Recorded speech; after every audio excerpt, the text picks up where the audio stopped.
Bueno, realmente la historia del ajedrez me parece apasionante. Es bonita leyenda del primer hombre que perdió la cabeza por el ajedrez. Aquí no hay mamá ni papá que te arregle el problema si te dejas la pieza. Magnus Carlsen realmente creo que es un genio porque él ha cambiado también el paradigma del ajedrez, como en su día hizo Bobby Fischer. Kasparov se comportó muy correctamente, como se espera de un campeón. Él abandonó antes incluso de lo que yo pensaba. Y una noche le pegó las piezas al tablero para que no las pudiera mover. Las piezas las movía y se le quedaban a mitad de las casillas, las tenía que rectificar porque no veía muy bien lo que estaba haciendo. Los viejos siempre tenemos un montón de excusas para decir, no, soy viejo pero no se me nota. No, de eso nada, sí que se te nota. O sea, y se me permitió organizar el ajedrez español de ciegos prácticamente como yo quisiera. Carta blanca.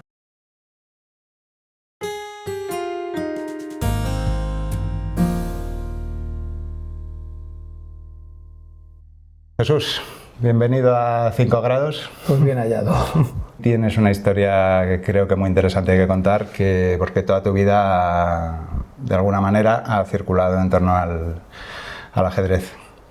Sí, en buena medida. Entonces, nada, eres maestro FIDE de ajedrez. FIDE es la Federación Internacional de Ajedrez. Sí. Tienes ahora mismo 2.147 puntos en partidas estándar. Has estado, supongo que por encima de ese número, ¿no? Sí. Estuve en 2.300 y pico, en 40 o por ahí. Y nada, has ganado casi cualquier torneo que se haya celebrado en Madrid en alguna ocasión. Sí, en Madrid yo creo que casi todos los que se hicieron por los años 80, alguna vez lo he ganado yo. Llevamos jugando a esto los Sapiens desde el siglo V más o menos, y creo que el ajedrez moderno es más o menos desde el siglo XV o por ahí. Háblame un poco de la historia del ajedrez, de los puntos que más te atraigan y de la importancia de España en cómo jugamos hoy en día. Bueno, realmente la historia del ajedrez me parece apasionante, es para un libro, más de uno se ha escrito, ¿no? Pero es una historia muy bonita porque en principio como toda historia, pues empieza por una prehistoria legendaria, ¿no? Esta es la que vincula el nacimiento del ajedrez, pues probablemente con la India, ¿no? Por lo general se dice Persia, parece que el origen más probable está en la India, en un antiguo juego guerrero que se llamaba Chaturanga, y que era un juego en el que se enfrentaban ejércitos de elefantes, pues normal, lo que correspondería a la época, ¿no? El Chaturanga debió de ser una versión muy sencilla del ajedrez, pero en principio ya se considera el primer juego de estrategia militar y estaría directamente relacionado con el origen del ajedrez. A medida que el juego se empieza a extender, probablemente primero a Persia y luego decididamente, cuando de verdad se extiende, también el ajedrez llega a Grecia, pero una versión que no conocemos y demás. Cuando ya se expande definitivamente es con la conquista árabe del Mediterráneo. Entonces son los árabes los que traen ese ajedrez a España. En España, lógicamente, es el califato, el emirato primero y el califato después, que extiende mucho el ajedrez, se convierte básicamente en un juego cortesano muy importante, pero inmediatamente se contagia también a los reinos cristianos, ¿no? Que comenzaban en aquel momento a eso que se llama la Reconquista de una manera un poquito exagerada. A partir de ahí, cuando realmente empieza el retroceso musulmán y los reinos cristianos empiezan a unificarse y tal y tienden a conquistar, es cuando se produce la modificación definitiva del ajedrez en España. Parece ser que en Valencia se acuña por primera vez y se introduce en el ajedrez la figura de la dama. Y esto ya se convierte en un cambio decisivo. Desde entonces aquí ha seguido habiendo cambios, porque entonces todavía no existía el enroque, no existía la captura al paso tampoco de peones, en fin. Algunas normas han cambiado, muy poquitas, pero el ajedrez definitivo, el ajedrez que se va a extender por Europa a partir del siglo XV, empieza con la introducción de la dama en Valencia, pero en la Valencia ya, por lo que se dice, la Valencia ya conquistada por Jaime I. Y bueno, aunque la introducción de la dama es bastante posterior a Jaime I, pero me refiero a que el reino ya era un reino cristiano. A partir de ahí, el ajedrez va a seguir una evolución que yo siempre la coloco en paralelo a la evolución de las superpotencias en el mundo. El ajedrez, el desarrollo del ajedrez va a estar siempre ligado a la primacía de unos imperios o de otros. Y de este modo, el primer campeón del mundo de ajedrez oficioso, que no oficial, es un español en el siglo XVI. Qué bueno. Lógicamente, es un clérigo de Zafra que se llama Ruy López de Segura y es el mejor jugador del mundo en ese momento. Cuando el Renacimiento italiano, pocos años más tarde, empieza a ser culturalmente la potencia dominante en el mundo, entonces los mejores jugadores van a empezar a ser italianos. Cuando llega el siglo XVIII y la Ilustración francesa, el mejor jugador del mundo va a ser François d'Anicant Philidor, un jugador francés, no solo un jugador, un músico de cámara de la corte. Tiene en algunos ámbitos más fama como músico que como ajedrecista, y sin embargo fue un ajedrecista trascendental. Y posteriormente ha venido ocurriendo lo mismo. Cuando llega ya el ajedrez oficial, cuando el ajedrez nace para la Federación Internacional, cuando nace, podríamos decir, como deporte, el primer campeón del mundo es un alemán. Y entonces, lógicamente, hablamos de la segunda mitad del siglo XIX, cuando Alemania surge como gran potencia, ¿no? A él le sucederá otro alemán y judío, Emmanuel Lasker. Después viene un auténtico rara avis, una de esas cosas que hacemos los latinos de vez en cuando, y el siguiente campeón del mundo es un cubano, algo que es un auténtico anacronismo y no corresponde ni con el nivel cultural de Cuba ni con nada. Es capa blanca, ¿no? Supongo. Es capa blanca. Y posteriormente ya, cuando ya estamos llegando a los años 20, los años 30, por supuesto, ahora ya estamos hablando del ajedrez soviético, que dominará el mundo con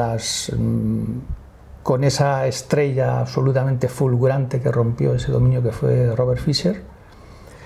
Y ya en nuestros días, una vez ya ha caído el telón de acero y demás, también cae el poderío soviético y el ajedrez empieza a universalizarse. Y hoy en día se va, como casi todo, pues como estamos viendo en los últimos campeonatos del mundo, la balanza se va hacia India y hacia China. Eso es un resumen breve y muy condicionado por mis ideas de la historia del ajedrez. De lo que se trata, oye, de que me hables de tus ideas. Pero también hay un origen legendario también muy bonito, no me resisto a contarlo porque esto en su día lo escribí cuando estaba yo en la prensa y tal también, que es el que relaciona, y además es muy importante, el que relaciona el ajedrez con las matemáticas. Porque se dice que el ajedrez, pues la leyenda dice que se inventaría en una corte oriental, donde pues un jeque aburrido de su poder encargó a un sabio que buscara un entretenimiento para completar sus horas de ocio. Entonces este sabio inventaría el ajedrez. Pero se presentó delante de él, le enseñó el juego y tal, el jeque o Khan o quien fuera quedó absolutamente fascinado y entonces le ofreció lo que quisiera, hasta la mitad de su reino. Y el hombre dijo, yo no quiero tanto, yo solo quiero un grano de trigo por la primera casilla, 2 por la segunda, 4 por la tercera, 8 por la siguiente y así en una sencilla progresión aritmética. Y claro, el jeque dijo, bueno, esto, preparar un saquito de trigo y tal, contar los granos, dárselo a este hombre, pero en fin, esto me parece muy poco. Claro, cuando los matemáticos del rey hicieron las cuentas, con 64 casillas no había trigo en todo el reino para pagarle. Entonces dícese que el jeque se sintió burlado e hizo decapitar al sabio, ¿no? Bonita leyenda del primer hombre que perdió la cabeza por el ajedrez. Qué chulo. Y quería ver cuál es tu concepción de qué es el ajedrez para ti. Hemos visto un poco la historia, pero para mí es una representación de una guerra, pero tiene muchos paralelismos, creo, con la vida. Es decir, todas las piezas representan gente. En la vida no todos podemos hacer lo mismo. Entonces, en el ajedrez pasa eso. Y luego algo que me interesa mucho, que es de los pocos deportes o juegos en los que el azar prácticamente no tiene influencia. Entonces, creo que si estás de acuerdo con esto y qué es el ajedrez para ti, vamos.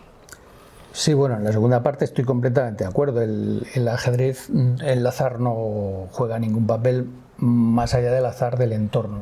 Por azar tú ese día te puedes haber mojado cuando vienes a jugar, por azar ese día puedes haber tropezado y tus condiciones están mermadas, pero realmente en el juego el azar no juega ningún papel. El ajedrez es un juego matemático, evidentemente. El ajedrez, la música y las matemáticas están ligadas por el mismo tipo de razonamientos. En el ajedrez, lo que yo he encontrado, no sé si lo tiene, es lo que yo he encontrado, y probablemente otras personas han encontrado lo mismo porque siempre han hablado de ello. Pues básicamente es un aprendizaje interior. El ajedrez lo que te va a ayudar es a dominarte en todos los sentidos, a dominar tus emociones, a poner por delante la racionalidad, a saber cuándo las cosas están mal, a pensar cómo mejorarlas, a planear tu próximo movimiento, a tener un plan B. Bueno, en definitiva, a tratar de ser más racional en la vida, si es que eso es lo que quieres. Porque hay otras personas que no lo consideran necesario. Entonces creo que el ajedrez se adapta más a unas personas que a otras, pues por eso, porque aunque tenga valores universales, esos valores no todos los tenemos en la misma consideración. Yo creo que la racionalidad es el primer valor y el ajedrez en eso ayuda mucho. Afirma mucho el pensamiento racional, la toma de decisiones. Siempre se ha dicho, claro, para los niños es una escuela de vida, porque se acostumbran desde muy, muy jóvenes a tomar decisiones, ¿no? Y a que esas decisiones tienen un coste. Aquí no hay mamá ni papá que te arregle el problema si te dejas la pieza. Claro. Allá tú. Sí, eso preparando la entrevista, he visto algún vídeo de Leoncho García. Y ahora él está muchísimo más centrado en el ajedrez como educación, o sea que es que tiene unos valores y tiene estas 64 casillas son un modo de vida casi, es bastante alucinante. Quería hablar yo soy muy melómano, cambiando un poco de tema, y me encanta la guitarra eléctrica, por ejemplo. Pero no siempre el guitarrista que mejor toca o el que más discos vende o tal es el que más me gusta. Entonces, ¿esto se puede aplicar al ajedrez? Porque he visto eso, viendo muchos vídeos sobre ajedrez y leyendo, que hay gente que hace arte con las partidas. Entonces, quería saber cuáles son tus jugadores favoritos y por qué. Sí, es verdad que de esto también hay gustos, porque el ajedrez hay estilos muy diferentes y hay gente que es más amante de un estilo que de otro. Pero yo en eso siempre he sido muy ecléctico. A mí me han gustado jugadores de todo tipo. A mí me gustaba la pulcritud en el juego de Anatoly Karpov, la precisión, la excelencia del juego posicional de Capablanca o del mismo Karpov, de Smyslov. Pero también me gustaba el ajedrez súper brillante, dinámico de Mikhail Tal o de muchos otros, ¿no? O el ajedrez defensivo de Petrosian también tenía su encanto. A mí me han gustado todos los jugadores, cada uno en su estilo. Pero sí, por encima de todo, a mí lo que más me ha llegado en ajedrez han sido los genios. Primero Robert Fischer, claro. Su irrupción fue absolutamente decisiva para el ajedrez, porque él fue el jugador más importante de su tiempo y el jugador que más ventaja tuvo sobre los demás en su tiempo. Yo por eso lo considero el primero o el segundo de los genios. Y en nuestros días Magnus Carlsen, evidentemente para mí es el jugador más grande de todos los tiempos y él lo ha cambiado todo. Carlsen ha sido el primer jugador que ha empezado a jugar como una máquina. Por eso es además un jugador de nuestro tiempo.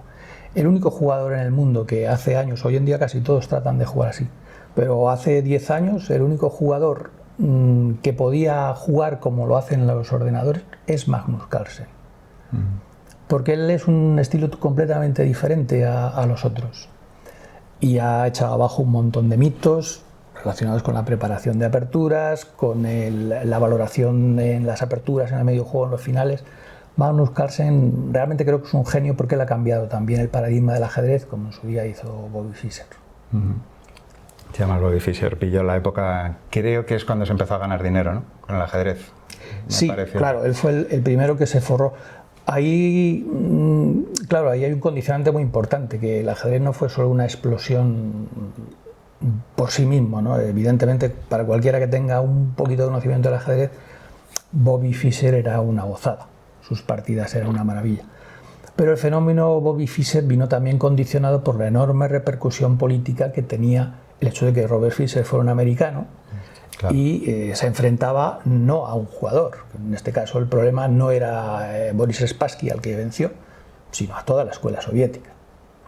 Claro, eso hizo que el dinero fluyera, porque Bobby Fischer en ese momento, como más tarde, los dos asuntos en los que la Unión Soviética tuvo siempre más interés en conservar su primacía para extender la propaganda política fueron la carrera espacial y el ajedrez. Sí, eso te iba a decir, lo de la carrera espacial, porque está claro que era...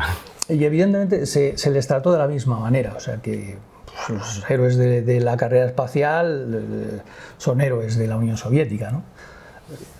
Tereskova y Gagarin, etcétera, ¿no? Son héroes de la Unión Soviética, condecorados además como tales, ¿no? Y en el caso de Bobby Fischer, claro, que desafiaba, después de 50 años de dominio soviético, desafiaba aquello, claro. Bobby Fischer recibió todo el dinero del mundo, todas las ayudas del mundo, y aún así acabó enfrentado con el mismo mundo que le compraba, ¿no? Te iba a preguntar un poco sobre la época que yo estimo dorada desde mi escaso conocimiento del ajedrez, pero cuando quizá más reconocimiento mediático y tal he visto es la época de Karpov, Kasparov, Korchnoi, todos estos. ¿Cómo viviste esa época? Porque te pilló justo con la edad, ¿no? Sí. A mí mi comienzo en ajedrez, claro, fue con Bobby Fischer. Fischer a partir del 72, cuando gana el Campeonato del Mundo, desaparece.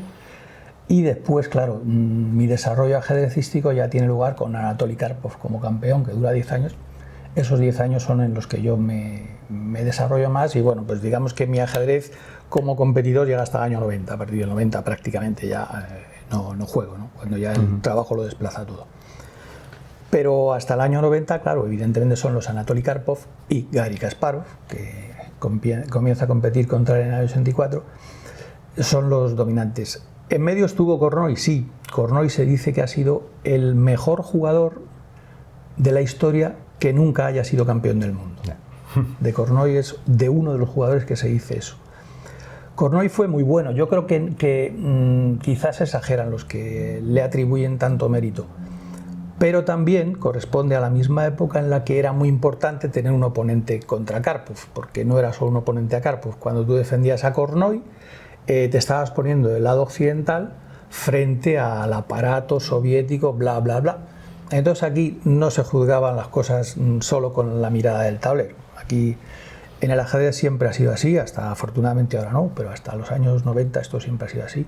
Y la visión política siempre sesgaba las opiniones, sí, como todo, ¿no? Técnicas. Sí. Entonces, bueno, pues si estabas a favor de Korchnoi, que no era mi caso, pues probablemente fueras acusado de pro-OTAN, pro-occidental y demás. Si estabas a favor de Karpov, pues evidentemente tú eras un pro-soviético, un stalinista, etcétera, etcétera. Nunca las cosas fueron así, pero bueno, es una exageración, ¿no? Sí. Algo de eso había. Y no, ya que hablamos de Kasparov, no me resisto a preguntarte ya por cómo fue la partida, porque le ganaste una partida rápida, si no me equivoco. No fue una rápida, fue una partida lenta, pero en una simultánea. Fue una exhibición de simultáneas. Pues en el año 90 también, el año de mi retirada prácticamente, en el año 90 nos invitaron a los mejores jugadores de Madrid en aquel momento a jugar una simultánea contra Kasparov, que venía a España. En España tenía un representante que era Ricardo Calvo y bueno, pues la federación convocó a los mejores jugadores de Madrid. Allí estuvimos, me parece que éramos 25 jugando contra él. Madrid entonces tenía un muy buen nivel de ajedrez.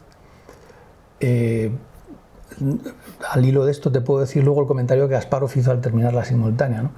Porque Kasparov es tremendo. Le llamaban el ogro, ¿no? Sí, no me acuerdo de su ciudad natal, pero el ogro de Bakú. El ogro de Bakú, sí. Pues bueno, la simultánea se desarrolló muy bien. Era un pabellón deportivo allí en Vallehermoso y tal, y muy bien.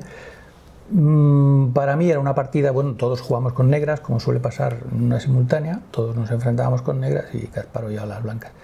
La partida fue, como que había esperado una partida de Kasparov, un poco agónica, es decir, claro, dominaba todas las aperturas con un conocimiento completamente enciclopédico y yo salgo de la apertura pues con clara desventaja, yo sé que estoy peor, pero a mí no me falta material y todavía tengo recursos defensivos. Claro, hay que tener en cuenta que Kasparov sigue dando vueltas, hay otros 24 tíos quemándole la cabeza. Y a partir de la segunda hora o demás, bueno, yo veo que mis posibilidades están creciendo, ¿no? Yo estoy ahí al contraataque y tal, y bien. Kasparov ya ha acabado con algunos, pero tiene que seguir dando vueltas, ¿no? Y yo sé que él está cansado. En un momento dado, cuando él ya supongo que no ve progresos en la partida, empieza a atacar más en su estilo. Y ahí cuando ataca es donde yo veo ahí un par de agujeros en su posición y entro por ahí.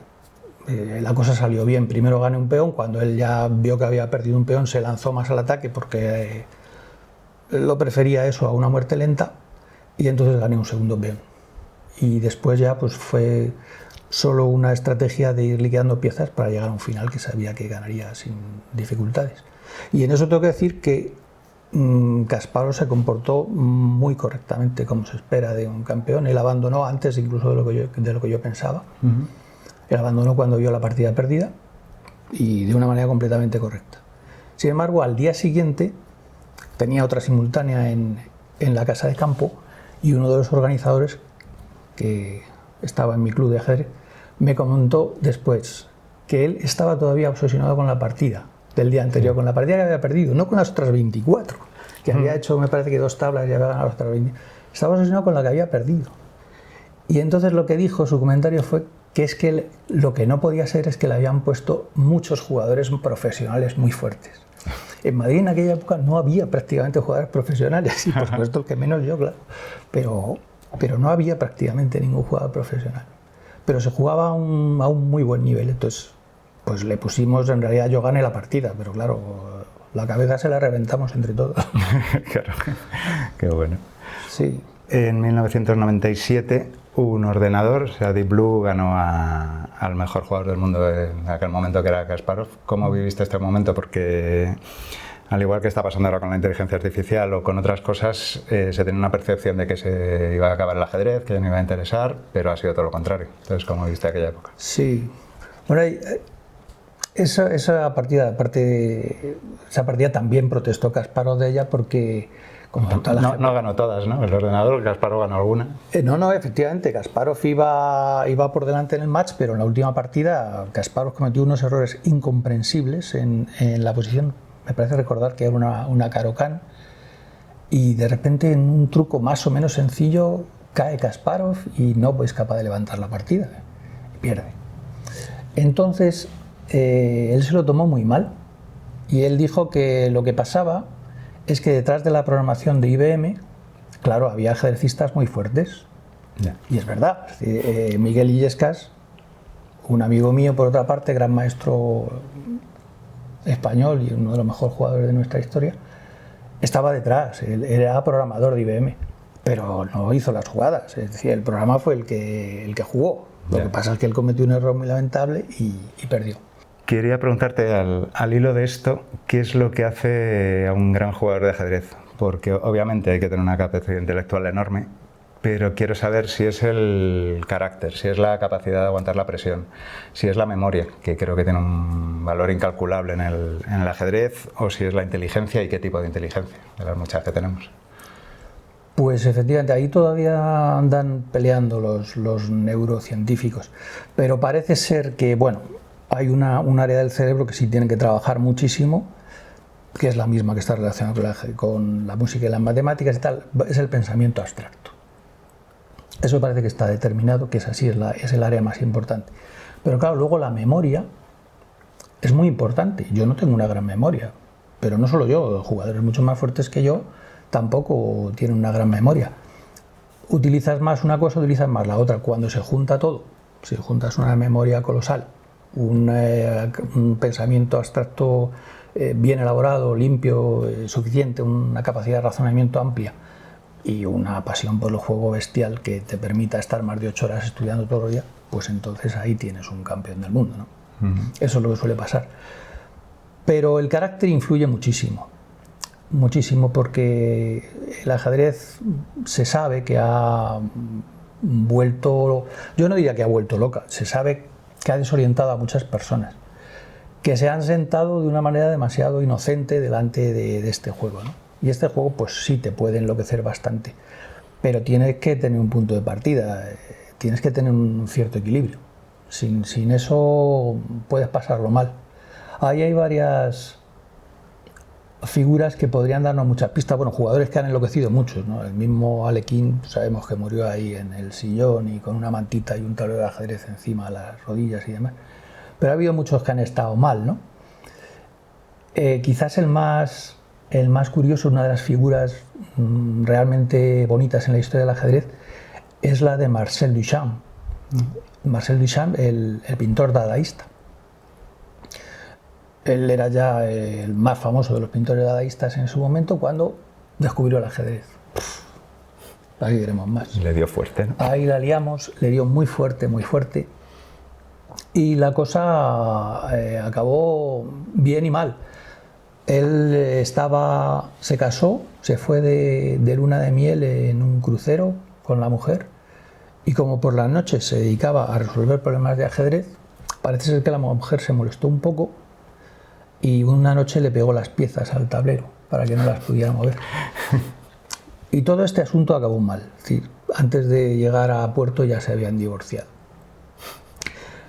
Inmediatamente después Marcel Duchamp dejó la pintura y se dedicó al ajedrez. Marcel Duchamp llegó a ser jugador de la selección francesa de ajedrez, a participar en Olimpiadas y quedó ya obsesionado para siempre con el ajedrez, ¿no? Y hay además muchos, bueno, también Stefan Zweig, muchos otros autores han hablado de esos procesos de locura que se dan en el ajedrez. Pero digamos que tienes que ir un poquito ya preparado, estar un poquito mal para que el ajedrez te disloque, ¿no? Yeah. Ahora, es que tiene una capacidad obsesiva grande, sí, por supuesto. Sí, yo preparando la entrevista, viendo vídeos de Magnus Carlsen, había uno que estaba en Londres para un campeonato y hablaba él mismo que es que no había visto Londres. Y el entrevistador, que era de 60 minutos, se lo llevaba a la Noria de Londres, a ver, entonces estaban en la Noria con todo, con el Parlamento, con el Big Ben, con toda la leche. Y él estaba con la mirada perdida y le decía al entrevistador, ¿en qué estás pensando? Dice, en ajedrez. Entonces le veo como en la mirada algo en todas las entrevistas que le veo, como si no pensara en otra cosa que en ajedrez. Entonces sí, a veces hay ese punto savant que no sé... Sí. A mí me pasó cuando... Es una anécdota que yo conozco porque me la contaron. Vamos, que yo estaba allí, pero quiero decir que yo no era consciente de ello. Cuando yo empecé a jugar al ajedrez, me enseñó mi padre. Y a los pocos días de empezar, pues claro, yo solo jugaba los domingos y tal con él una partida y al rato pues le dije a mi madre lo de ¿y mis patatas? Porque normalmente comíamos una bolsa de patatas los domingos.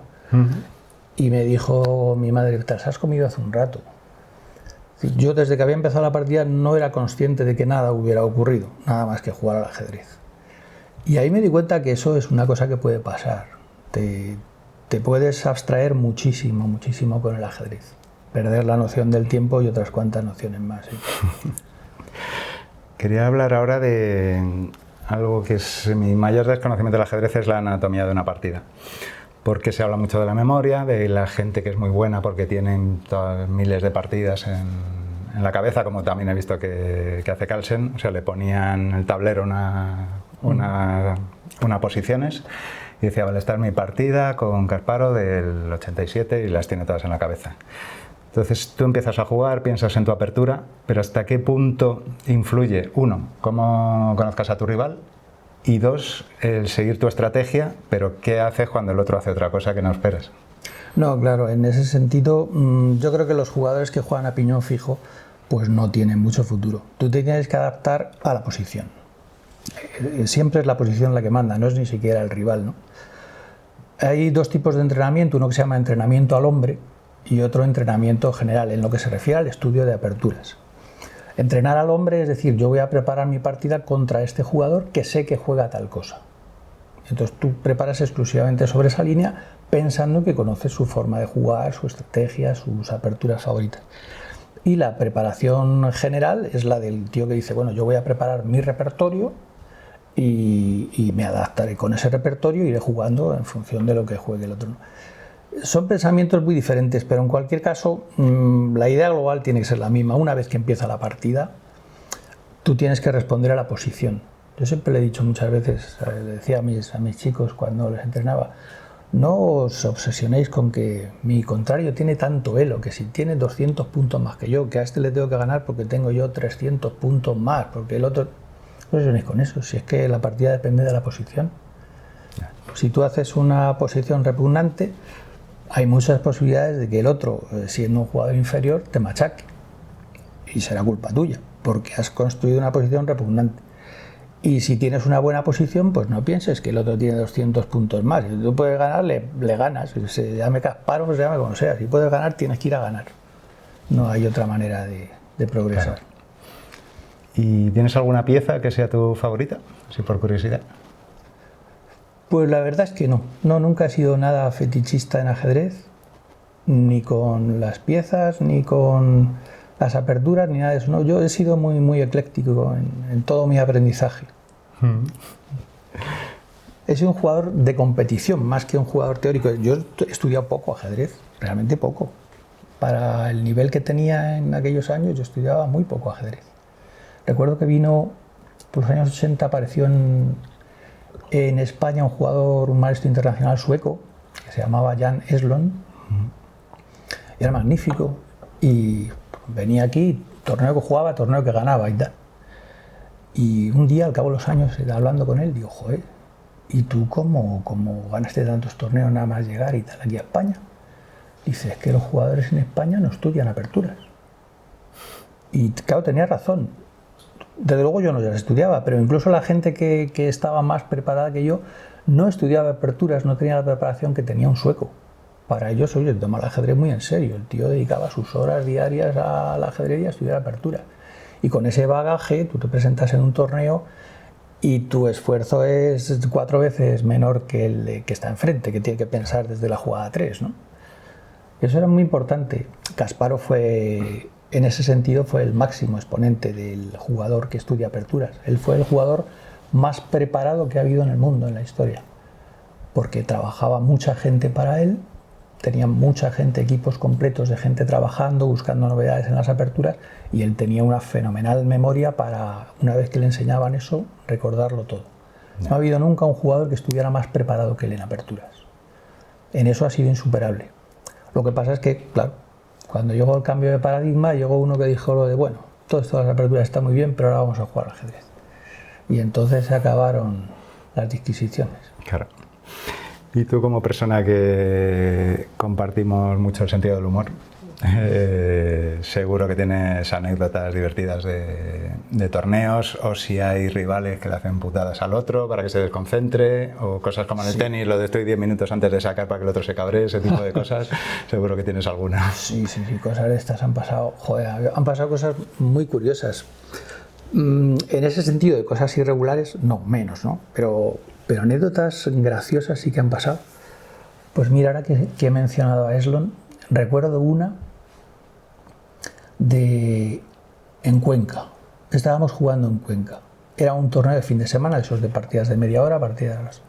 Habíamos jugado el sábado por la tarde y se jugaba el domingo por la mañana las últimas rondas del torneo.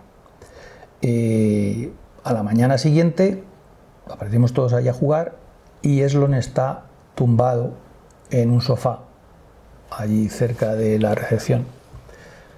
Y le pregunto a su amigo Beingol, otro maestro lituano, ¿dónde está este? Porque claro, en esa ronda le habían colocado el emparejamiento lo había situado con un niño de allí de Cuenca.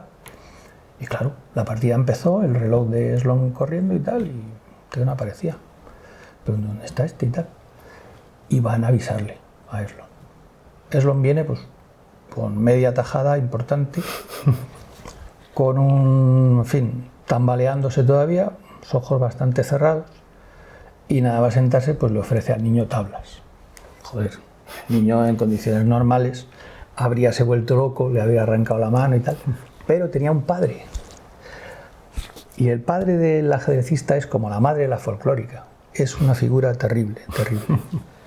Y entonces, claro, el padre que vio en el estado que estaba ese medio dijo al niño que nada, a jugar. Eslund, contra su voluntad, se vio obligado a jugar.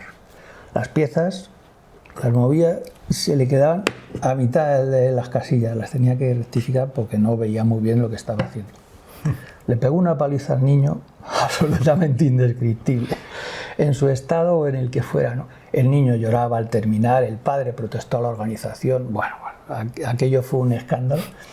Y además que es verdad que luego no dejaron jugar a eso al año siguiente de manera completamente injusta.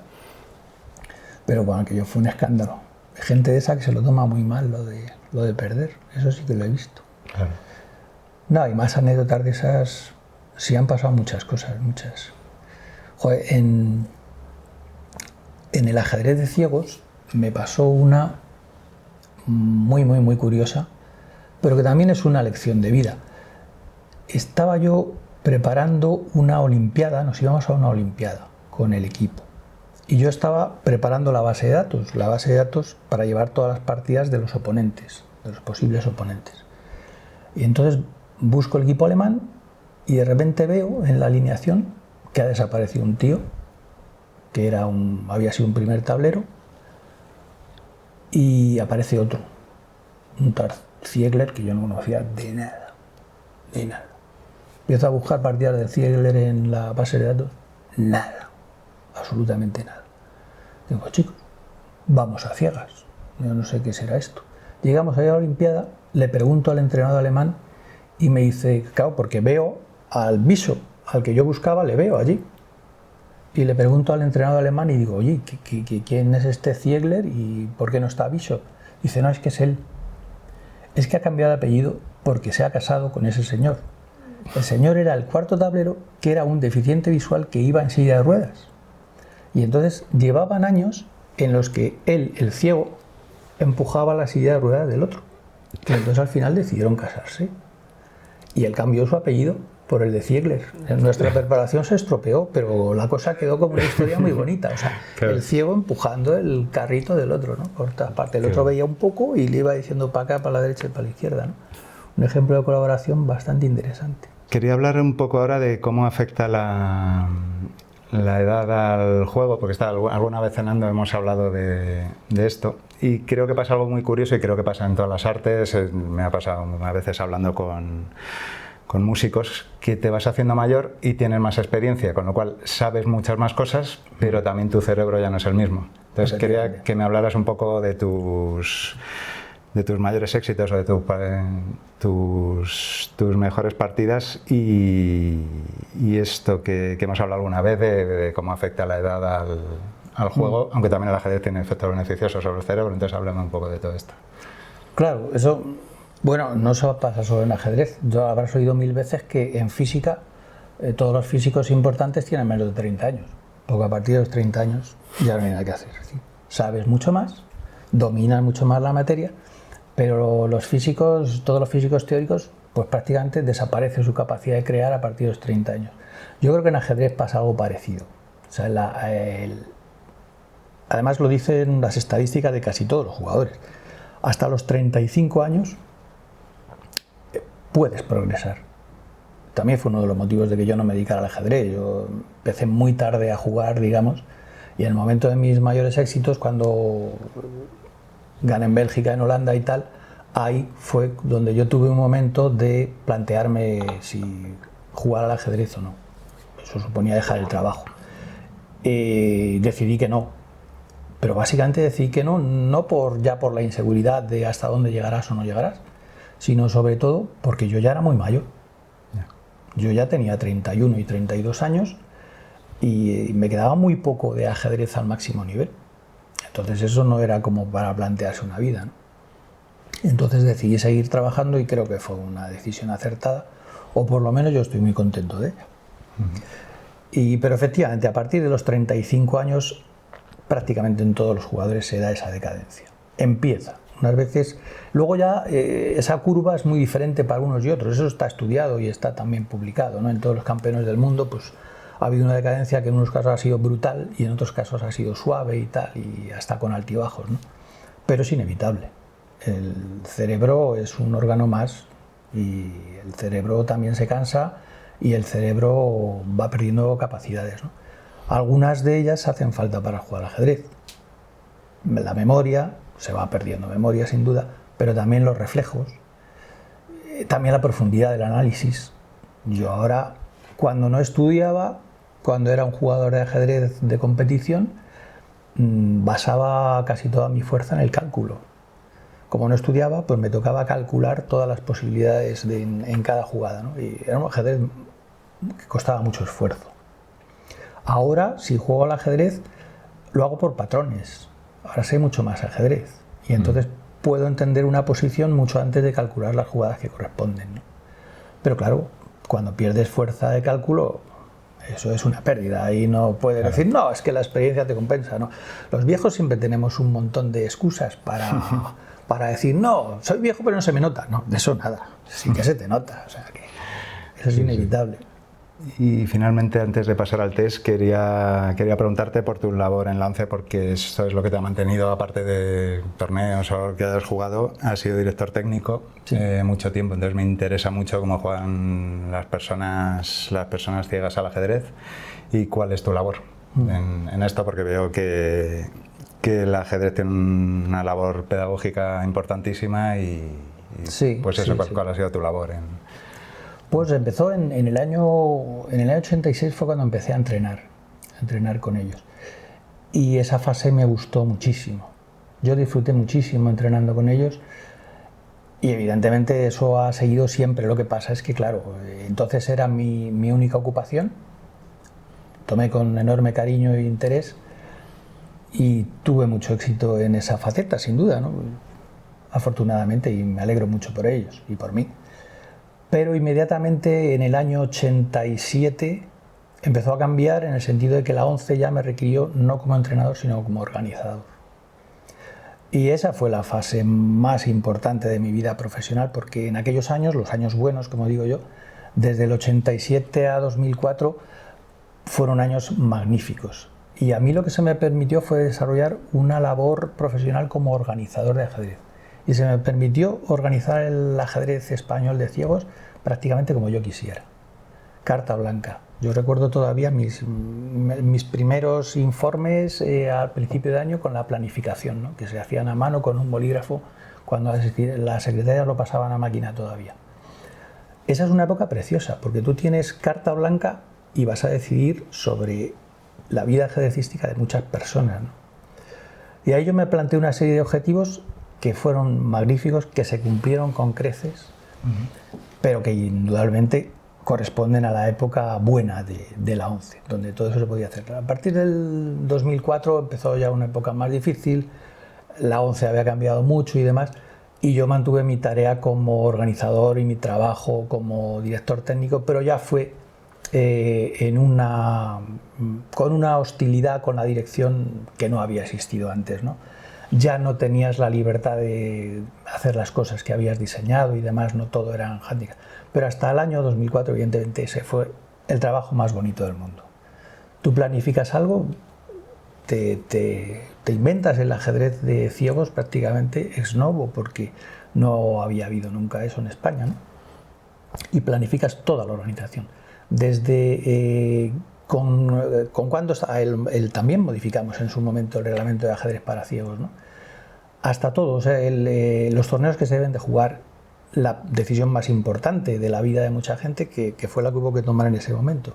Si se iba a hacer ajedrez para ciegos o se iba a hacer ajedrez intentando integrar a los ciegos en el ajedrez vidente, ¿no? Claro.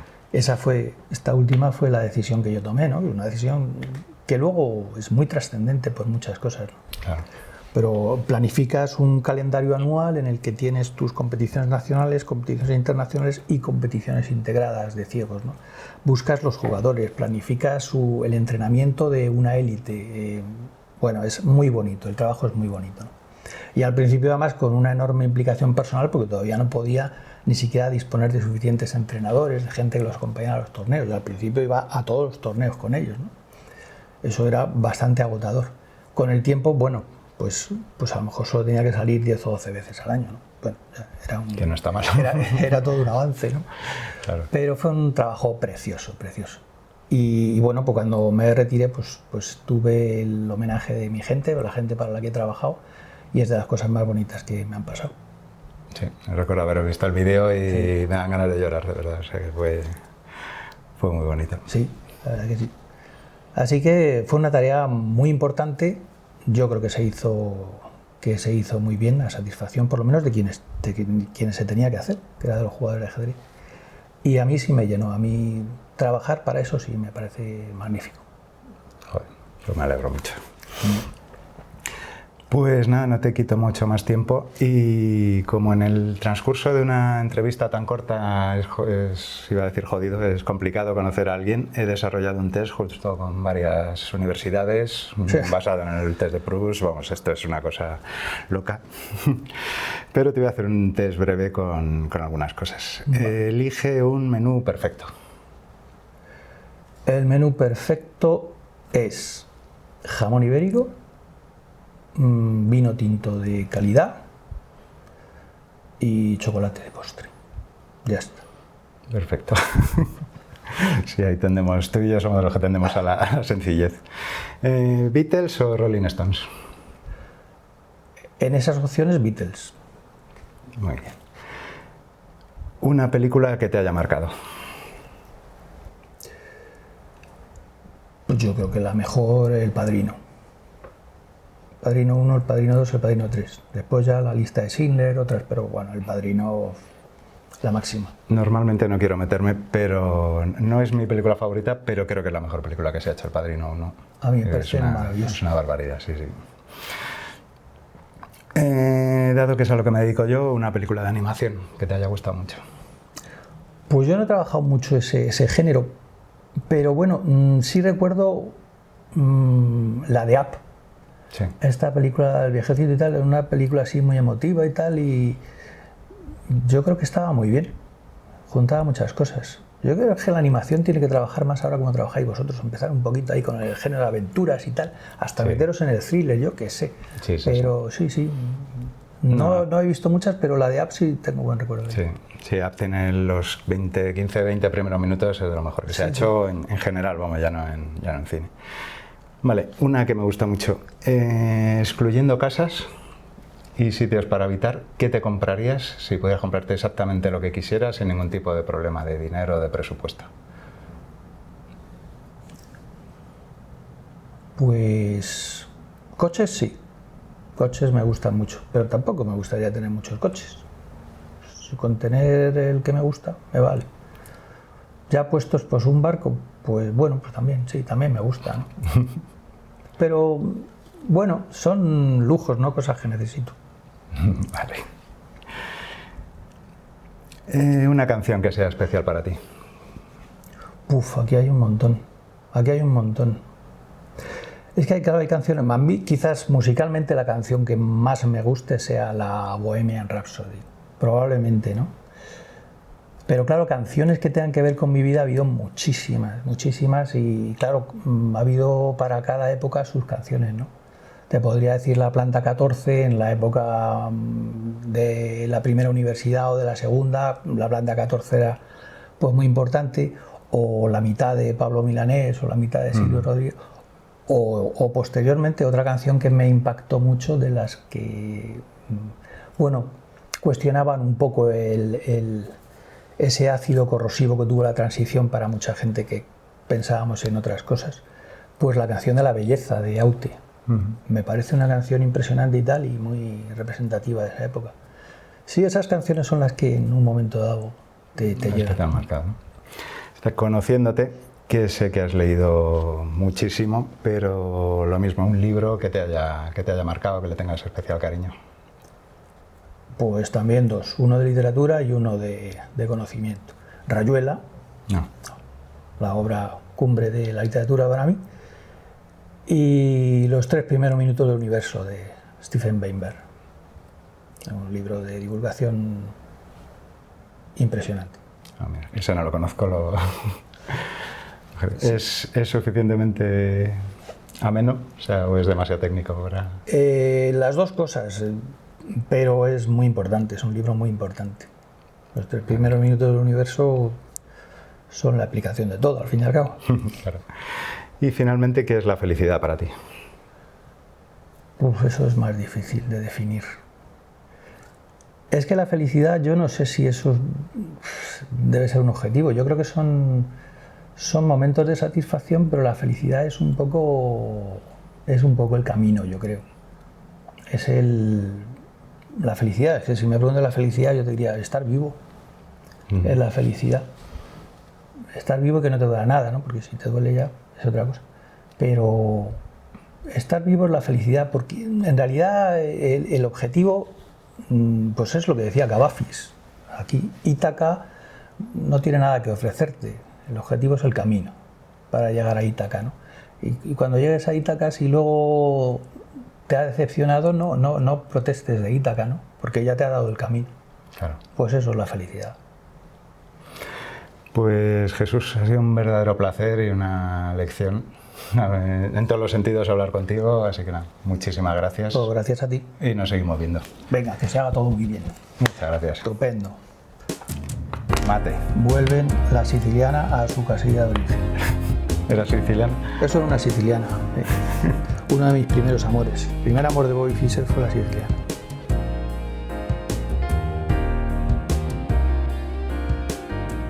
Joder, hacía que mucho que no hablaba tanto de ajedrez.